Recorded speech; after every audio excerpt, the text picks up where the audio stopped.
As well as supplying LNG to Japan, the plant also supplies domestic gas to metropolitan Perth, more than 1,500 kilometres to the south. When the project was proposed in the 1970s, the huge scale of the task raised doubts that it would get off the ground. For the state premier of the time, Sir Charles Court, today proved the doubters wrong. All the knockers, we seem to breed them in this country, but then when it comes good, they claim the credit for having thought about it. So you just smile and accept it all and be grateful. The RSL has revived the immigration debate by calling on the federal government to hold a referendum on the controversial issue. The RSL's National Conference in Canberra today voted unanimously to push for a change in government policy, including limiting Vietnamese immigration to genuine refugees. For the past 2 years, the RSL National Conference has had a resolution calling for a referendum on immigration, and that means the impact of Asian immigration. During debate today, the words Asian immigration and non-European immigration were replaced by just immigration. Today's resolution said Australian people have a right to demand such a referendum to decide the racial mix of future Australia. The RSL says with Asian immigration at the current rate, in 20 years' time, the numbers of non-Europeans will be at unacceptably high levels. If we don't watch what we're doing, our children and grandchildren will be living in an Asian country and not a European country. Being specific, the RSL voted to press the government to revise its immigration policy on Vietnam, so Australia takes Vietnam refugees only. It was the Western Australian delegation that put forward today's referendum. Western Australia seems to be the home port for everything that the rest of Australia don't want. The history of referenda in Australia is that most fail. So how confident is the RSL of this one's success? I wish I was as sure of winning Tats Lotto next Saturday night as I would be on the result of a referendum on immigration. Now, let's take a quick look at other stories around the nation. Under pressure from one of Sydney's biggest councils, the state government's ordered a review of local government powers to force the closure of backpacker hostels, ignoring fire regulations. This follows Sunday's tragic blaze in King's Cross that left 6 people dead. Nick Greiner has set the scene for another year of economic belt-tightening when he brought down his second budget tonight. Spending was again slashed, more jobs went, and the public property sell-off continues, but there'll be no extra taxes and charges. Brisbane nurses plan to seek licensed handguns to protect themselves following a dispute with management of the Royal Women's Hospital over car parking facilities. The hospital's boards barred them from using a car park designated for female shift workers and instead handed it over to senior medical officers and chaplains for day use. Overseas again now, and Hurricane Hugo is raging towards the Bahamas tonight after slamming into Puerto Rico, leaving death and chaos in its wake. Reports coming in from the islands hit by Hugo put the death toll at least 14 and the homeless at about 250,000. The hardest hit area of the Caribbean was Guadeloupe. The debris is everywhere. Streets are blocked, boats have been tossed ashore, and the island's makeshift houses did not stand a chance in the face of Hugo's 140-mile-per-hour winds. There was a lot of people crying in the streets, a lot of cars were, everything was completely destroyed. The storm bore down on the island beginning Saturday night and did not let loose until Sunday. The residents rode it out in terror. We tried to support the window. We were afraid the rain was coming. The rain was coming, so everything was so strong. We get into the bedroom and we stay there waiting. There is still no electricity, no water, and food and gasoline are in very short supply. With the airport opened once again, the French are trying to airlift in supplies. Estimates are that 90% of the cash crops are destroyed, streets remain flooded, and houses are in ruin in the aftermath of a direct hit.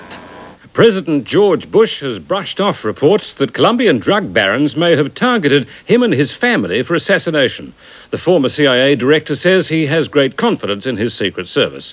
In Colombia itself, judges are in the front line of the drug war. Ironically, they object to some of the measures being taken to protect their lives, saying they breach civil liberties. To be a judge in Colombia is to be a target.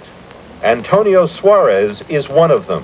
Ser juez en Colombia. To be a judge in Colombia, he says, is to be at the greatest risk in our society.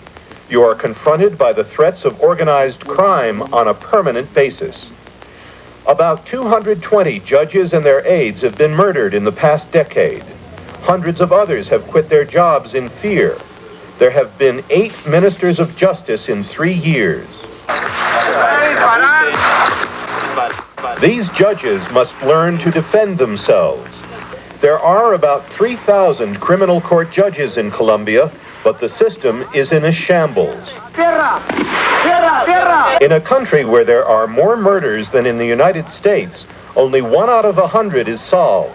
Assassination, intimidation, and bribery by drug gangs, guerrilla groups, and right-wing death squads have crippled the normal judicial process. Es evidente que hay jueces. Antonio Suarez says, it is evident that there are judges who've let themselves be bribed. But the most concrete proof that we judges are not criminals is that they are assassinating us. This is a demonstration of a terrorist attack on a group of judges to teach bodyguards how to fight back. The tactics are taken from the actual methods that have been used to kill judges in the past. Antonio Suarez says everyone in Colombia is afraid, but we judges cannot fall victim to fear. Many judges are concerned about the extradition of drug suspects to the United States. They see it as a violation of the sovereignty of Colombian justice. They are also worried that the suspects' civil and legal rights may be violated, even though they threaten the judges' own lives. Estamos en una sociedad civilizada. We must live in a civilized society, says Suarez. Otherwise, we will fall into the law of the jungle. For Antonio Suarez and judges like him, there is no choice but to carry on, even in the face of death. As he puts it, we are giving up our lives so that a state of law can exist in Colombia. To the Middle East, where the Israeli cabinet is divided on the latest peace proposals put forward by Egyptian President Hosni Mubarek. The Labour Party accepts his 10-point plan in principle, but the right-wing Likud party is against trading land for peace. Cairo's presidential palace was the venue chosen for 3 hours of talks on the chances of a new dialogue between Israel and the Palestinians. Egyptian President Mubarek's peace initiative has been condemned by some in Israel's coalition government. Others, including Yitzhak Rabin's Labour Party, have welcomed it. Following the talks, however, President Mubarak seemed optimistic. I had long talks with Mr. Rabin today, and we are working very hard to bring 2 delegations from the Israeli side and the Palestinian side to start a dialogue. Israel's cabinet's divided, with Yitzhak Shamir against any territorial concessions or giving East Jerusalem Palestinians the vote, but Mubarak's final words remained hopeful. We have some good points which we agreed upon, and there are still some points which needs much more clarifications. Vietnamese troops are preparing a mass exodus by land, sea and air later this week to complete the last stage of their withdrawal from Cambodia. Hanoi says the last 26,000 of its occupying force will be out of Cambodia by September the 26th. This report from the northwest of Cambodia, where anti-government forces are already reported to be massing, ready to pounce when the Vietnamese leave.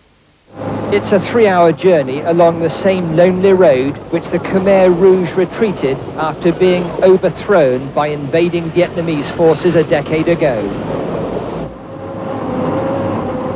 These soldiers are the protégés of the Vietnamese, who say they're finally withdrawing from Cambodia this week.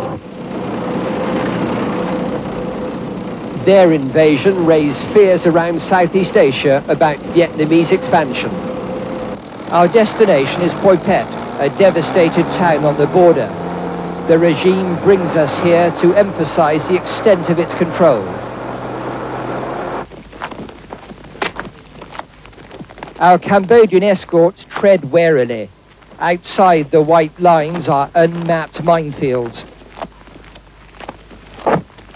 Beyond the wrecked bridge marking the border is Thailand, and the secret Khmer Rouge bases it sanctions. So on their side, the Cambodians have moved all civilians 10 miles back. Renewed civil war seems inevitable. This is where Act 1 will start. Brian Barron reporting. Communist Party leaders have converged on Moscow to discuss the ethnic problems that have left at least 200 people dead and one republic virtually blockaded. The ethnic violence and accompanying nationalist movements pose one of the biggest threats to President Mikhail Gorbachev's reform program. While party leaders discuss ways of solving the problems, one racial group in the remote northeast of the country is celebrating one effect of glasnost, the melting of the ice curtain. For the first time in more than 40 years, they're able to have official contact with their fellow Eskimos in Alaska, which was, of course, once part of Russia. Wales, a tiny Eskimo village on the very western tip of Alaska. On the mountain above, radar points towards the Soviet Union.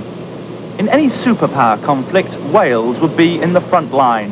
Indeed, the area is so sensitive that in 1948, both sides stopped all contact across the Bering Strait.